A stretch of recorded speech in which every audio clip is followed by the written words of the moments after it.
Fiaramanidina iray no nidoboka tao Andilanatoby, distrikana Ambatondrazaka androany maraina, tokony ho tamin'ny 7 fahefany. Maditra drany ny tovolahy iray mpanamory. Irony fiaramanidina kely Piper PA-28 irony ity nianjera ity, ary tsy nisy afa-tsy ilay mpanamory no tao anatiny. Ana orinasa tsy miankina iray ny fiaramanidina ary fampiasa amin'ny fanofanana mpianatra mpanamory. Tokony nizotra ho an'ny mananara izy io, raha ny nambaran'ny minisitry ny fitaterana androany izao niaran-doza izao.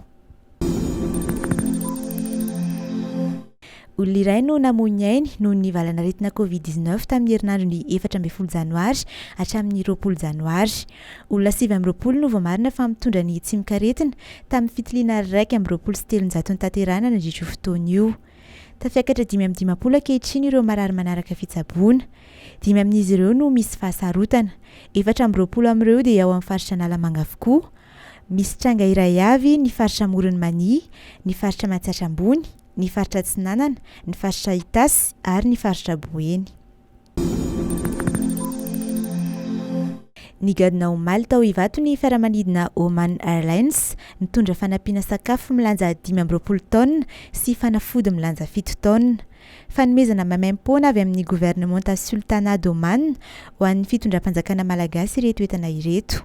Fanampiana izay tsy ahivina trano fa entina hamonjena ireo faritra Traboina vokatry ny fandalovan'ilay rivo-doza Atrene zao teto Madagasikara. Natolotra ny BNGRC ireo sakafo fanampiana ireo, fa ny Ministeran'ny Fahasalamam-bahoaka kosa no mandray ireo fanafody fanampiana.